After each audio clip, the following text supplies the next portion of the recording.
Welcome to the It's Been Said podcast. I'm your host, SAI Executive Director Lisa Ramey. Today's episode is a special edition of the It's Been Said podcast.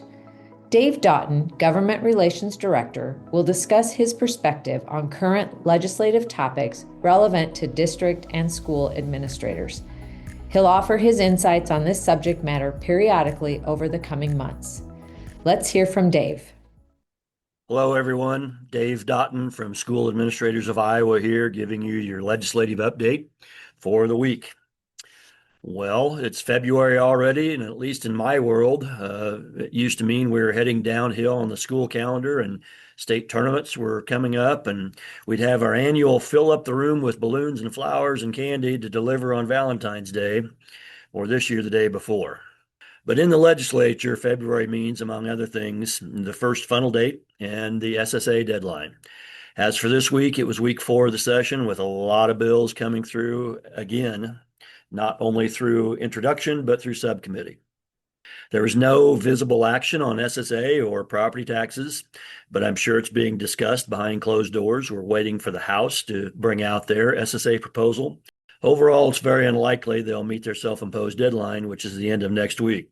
In the meantime, I would encourage you to think about 3 things in any conversations that you have with anyone about school funding.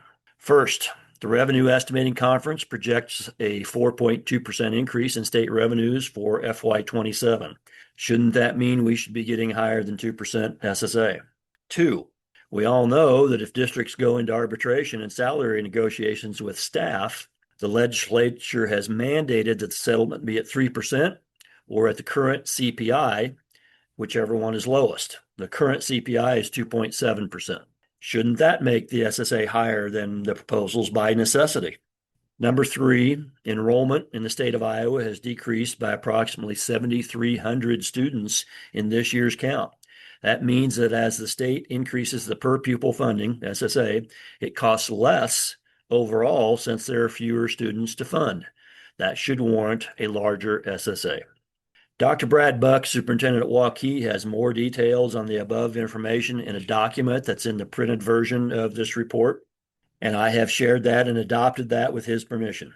I would encourage you to read it and use it in your conversations and advocacy.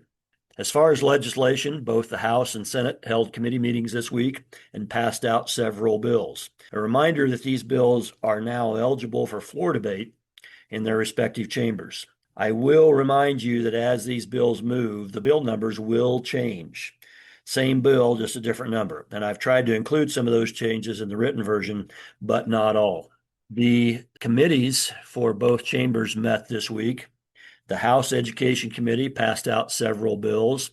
House File 2106 is on student speech. It prevents schools from preventing students from engaging in religious, ideological, or political speech or expressing such views in schoolwork, and allows them to wear clothing and jewelry that would express the same. It also prohibits schools from discriminating against student clubs for political or religious views. A reminder that that bill, if it passes, will require staff training to go along with the other trainings that our staff have. House File 2121 expands the prohibition for school districts on offering anything related to gender theory or sexual orientation to grades 7 through 12. Currently, we have it in K through 6. This would expand it to grades 7 through 12. The K-6 legislation, which is law, is currently being litigated in the court system. So we'll see where that goes, and it will impact this bill as well.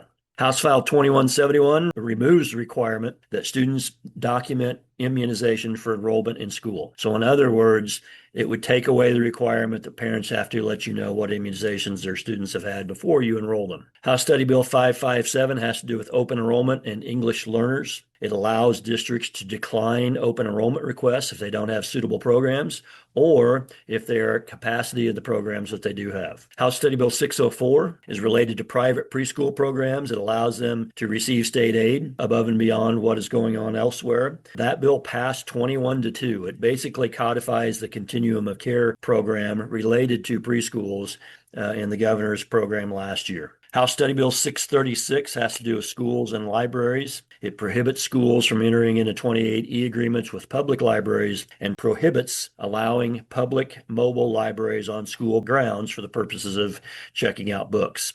In that subcommittee, we were able to explain to the legislators that some school districts around the state do not have their own library. They have agreements with the public library, and that becomes the school library. And so I believe the legislators will have those conversations and take into consideration that fact as this bill moves forward. If you are one of those districts that have one of those situations, make sure you share that exact situation with your legislator. The Senate Education Committee also passed out several bills. Senate Study Bill 3015, which is now Senate File 2218. Reminder that they changed those numbers as they move through. I really don't know why. They have some rationale, but it's really a challenge to keep up with what the number is. Regardless, that's the E-Verify bill that requires that the BOEE and school districts verify citizenship and work status for all employees. E-Verify is most likely going to be the mechanism or the product used for that, but they did not put that in the bill in case there were other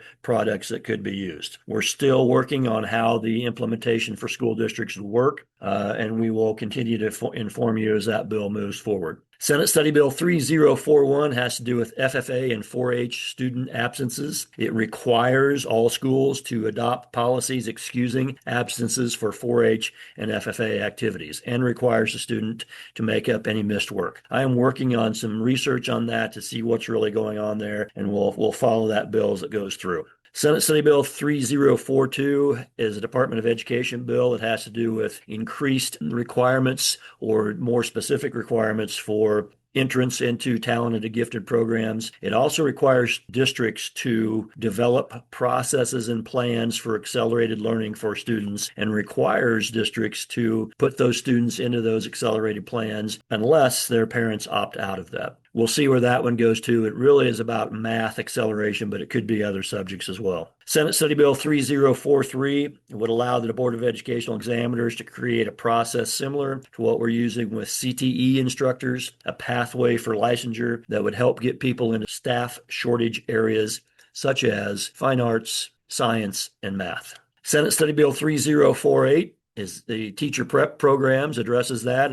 It's a Department of Education bill as well. It adds some differentiation in instruction training for aspiring teachers and requires a content-based assessment for all for purposes of program evaluation and remediation only, not to determine whether or not they get a license. Senate Study Bill 3050 deals with the computer science graduation requirement, and it would allow STEM courses to substitute for computer science requirement. Finally, Senate Study Bill 3100, that's the Senate SSA bill. It sets SSA at 1.75%, has additional dollars for budget guarantee, additional dollars for cost per pupil equity, and it requires an additional February enrollment count. But it does allow districts to use whichever enrollment count number is the largest. There were a couple subcommittees from this week, and I mentioned just a couple there were several subcommittees this week. I'll mention a couple of them. House File 2092 is a pre-K bill that addresses the young 5-year-olds and allows you to count them for funding.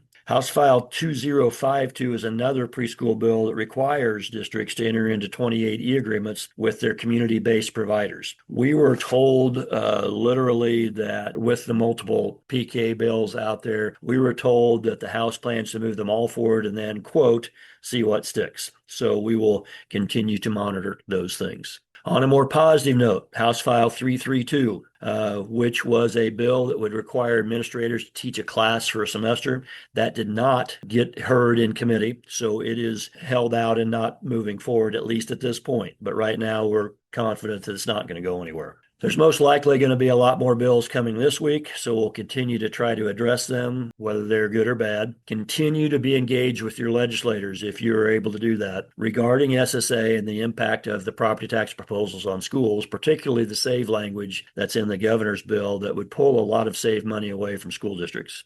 Be polite and listen. Be also firm in the facts that you're providing, as well as specific stories about how some of their proposals will impact the education of kids in our districts. As always, feel free to contact me with any questions, and I hope you have a good week.